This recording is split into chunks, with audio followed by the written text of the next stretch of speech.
परम पूज्य बाबा साहब डॉक्टर भीमराव अम्बेडकर ने कहा था कि भाई जहां मेरे देश के हित और मेरे हितों के बीच में टकराव होगा तो मैं अपने देश के हितों को सर्वोपरि रखूंगा, लेकिन जहां पर मेरे देश के हित और मेरे समाज के हितों के बीच में टकराव होगा तो मैं अपने समाज के हितों को सबसे ऊपर रखूंगा।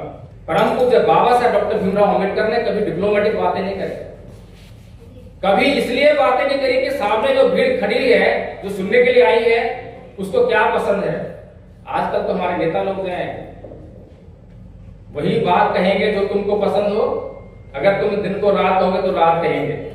तो ये वाला मामला देश में चल रहा है और हम कोशिश कर रहे हैं कि ईवीएम हट जाए, मांग कर रहे हैं ईवीएम हटाओ, फिर आरक्षण लागू करो। किससे मांग कर रहे हैं? वो ऐसी मांग लगती है मुझे देखने में जैसे कि भूखे शेर के सामने हम खड़े हैं और हम हाथ जोड़ के उससे विनती कर रहे हैं कि महाराज मुझे मत खाना, मेरा भी जीने का अधिकार है, मुझे जीने दो।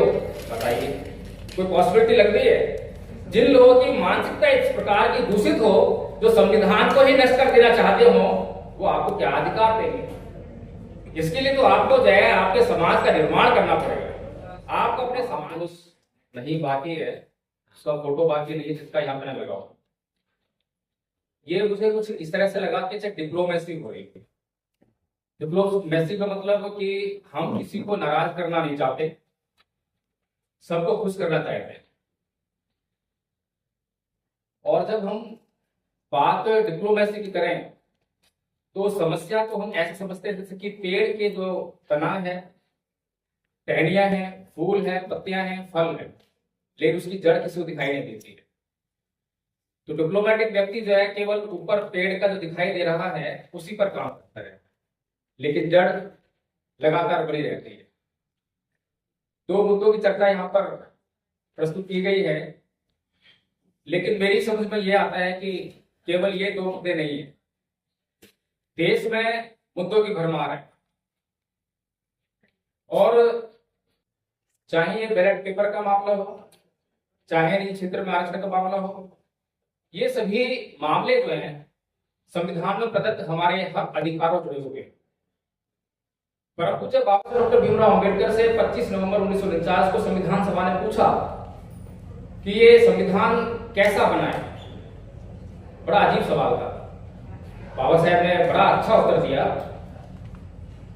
कि ये संविधान जैसे लोगों के हाथ में जाएगा, यानी कि जिस प्रकार की नीयत के लोगों के हाथ में जाएगा, ये संविधान वैसा ही काम करने लगेगा। बाबा साहब ने उसी समय पर यह बात स्पष्ट कर दी थी कि दुनिया का चाहे कितना भी बुरा संविधान क्यों ना हो, अगर वो दुनिया के अच्छी मानसिकता के लोगों के हाथ में जाएगा तो वो सबसे बेहतरीन संविधान साबित होगा। और संविधान चाहे कितना भी अच्छा क्यों ना हो, अगर गलत मानसिकता के लोगों के हाथ में जाएगा तो अंततः सबसे बुरा संविधान ही साबित होगा। परम पूज्य बाबा साहब डॉक्टर भीमराव अम्बेडकर अपने इस स्टेटमेंट के माध्यम से देश के लोगों को यह आगाह करना चाहते हैं कि इस देश में केवल मुद्दों का मामला नहीं है, इस देश में मानसिकता का मामला है। इस देश के लोगों की अगर मानसिकता सही नहीं होगी, इस समाज का निर्माण अगर सभ्यता और नैतिकता के आधार पर नहीं होगा, तो ये समाज कभी भी अपने भीतर से सामाजिक ईमानदार नेताओं को पैदा नहीं कर सकता। तो ये केवल सत्ता में जो लोग बैठे हुए हैं उनका मामला नहीं है, ये मामला बहुत गंभीर है। सत्ता परिवर्तन तो हमने बहुत देखा है, लेकिन सत्ता परिवर्तन के बाद जो व्यक्ति सत्ता में आता है उसका चाल चलन हमें वैसा ही देखने को मिलता है जैसा पूर्ववत था। उदाहरण हमारे सामने भी हालिया है। हम दिल्ली में रहते हैं और दिल्ली में हमने बहुत बड़ा परिवर्तन देखा। दिल्ली में कांग्रेस सरकार चल रही थी और उसके खिलाफ ऐसा ही एक आंदोलन खड़ा हुआ जो अभी हमने पूर्व में देखा जंतर मंतर पर, और तख्ता पलट हुआ, सत्ता परिवर्तन हुआ। और उस आंदोलन में जो मांगे थी, जिनके हाथ में सत्ता आई, वो मांगे फिर दिखाई नहीं दी और जनता भूल गई उन मुद्दों को कि कौन से मुद्दे थे।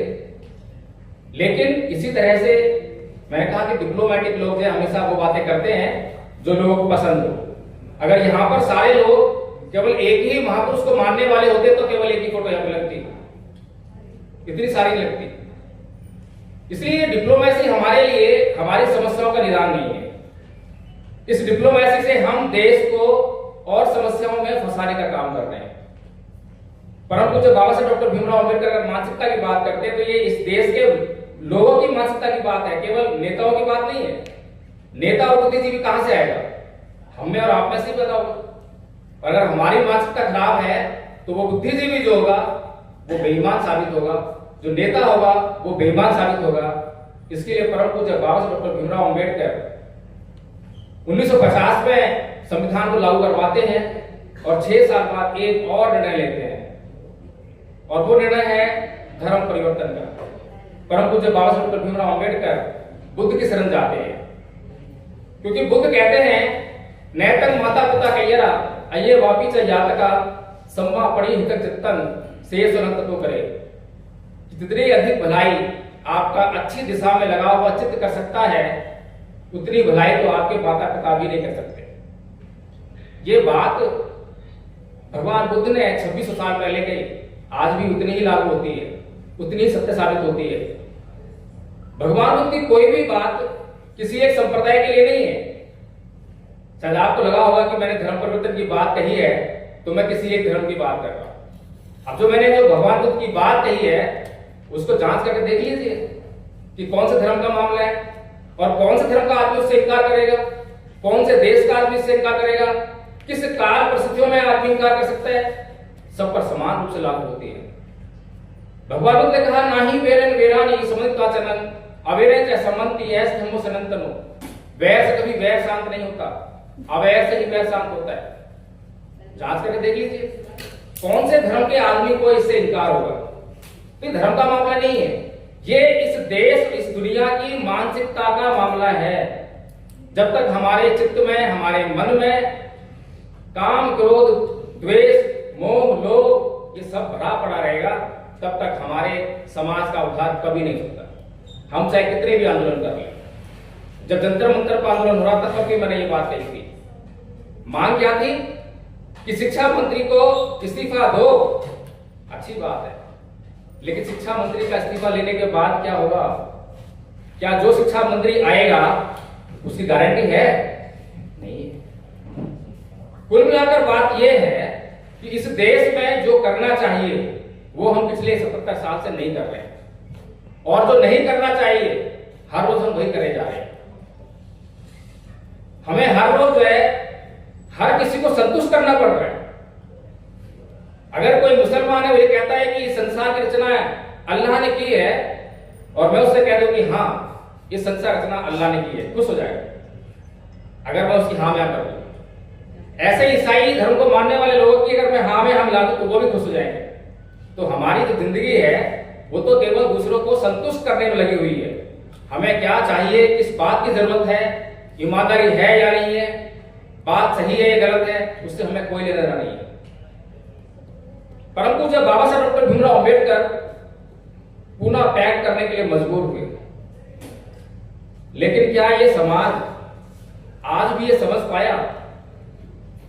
और बाबा साहेब के बाद माननीय साहेब कांसीराम जी चमचा युग लिखने के लिए मजबूर हुए, और ये दोनों ही बातें ये सिद्ध करती है कि समाज में कुछ बेईमान लोग हैं जो अपने ही समाज को बेचने से नहीं चूकते हैं, अपने ही समाज का अहित करने के लिए, अपने हित को पूरा करने के लिए अपने समाज का अहित करने से नहीं चूकते हैं।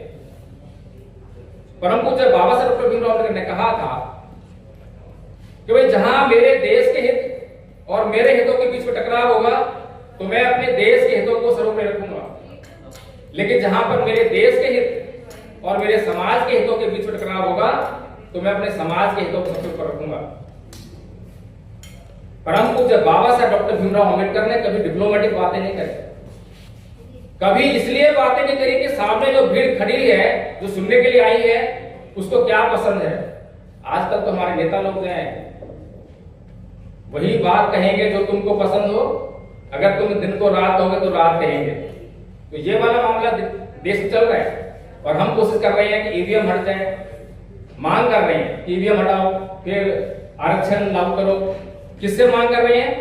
वो ऐसी मांग लगती है मुझे देखने में जैसे कि भूखे शेर के सामने हम खड़े हैं और हम हाथ जोड़ के उससे विनती कर रहे हैं कि महाराज मुझे मत खाना, मेरा भी जीने का अधिकार है, मुझे जीने दो। बताइए कोई पॉसिबिलिटी लग रही है?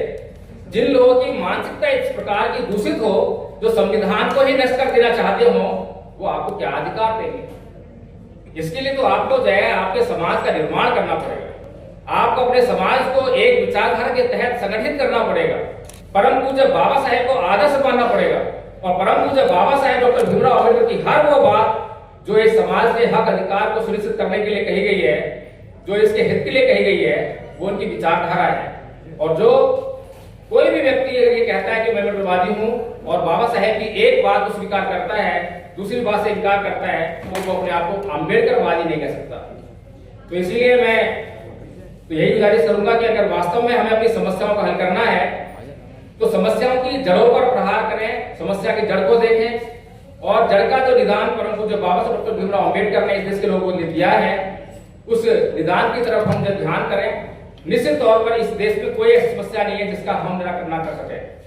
केवल हमारा ध्यान जो है उस तरफ नहीं है, क्योंकि भगवान बुद्ध ने एक बात और कही, मनोपुबंगमा धम्मा मनोसेठा मनोमया मनसा च पदुत्थेन भासति वा करोति वा ततो नंद दुष्मन व्यक्ति चक्कन बैठा। कि मन सभी प्रवृत्तियों का अगुवा है, मन उनका प्रधान है। जैसा हम अपने मन में सोचते हैं, जो कुछ हम धारण करते हैं, वही हमारे कर्मों में परिलक्षित होता है, वैसे ही हमारे कर्म रहते हैं। तो अगर वास्तव में हमें इस देश की सेवा करनी है, अगर वास्तव में हम देशभक्त हैं और अगर ये चित्त में धारण कर लिया, तो निश्चित तौर पे हमारी योजनाएं, हमारे कार्य उसी दिशा में होने लगेंगे। तो जरूरत तो केवल ईमानदारी की है, ईमानदारी सोचने की है, ये डिप्लोमेसी से काम चलने वाला नहीं है। सभी को जय भीम, नमो बुद्धाय।